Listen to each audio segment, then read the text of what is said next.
వైఎస్ఆర్ కాంగ్రెస్ పార్టీకి జడ్పీటీసీ రాజీనామా. వైఎస్ఆర్ కాంగ్రెస్ పార్టీకి కలికిరి మండల జడ్పీటీసీ సభ్యురాలు కాకర్ల పద్మజ లోకవర్ధన్ గురువారం సాయంత్రం 4 గంటలకు రాజీనామా చేసినట్లు మీడియాకు తెలిపారు. తన రాజీనామా లేఖను అధిష్టానానికి పంపుతున్నట్లు ఆమె మీడియాకు వివరించారు.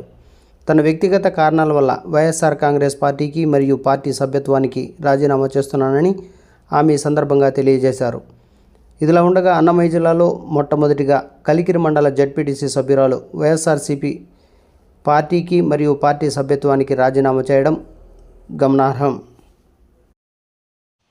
కాకర్ల పద్మజ అనే నేను 27/6/2024 తేదీన నా వ్యక్తిగత వైఎస్ఆర్సీపీ పార్టీకి పార్టీ సభ్యత్వానికి రాజీనామా చేస్తున్నాను. నా రాజీనామా లేఖను పార్టీ అధిష్టానానికి పంపుతున్నాను. ఇట్లు కాకర్ల పద్మజ.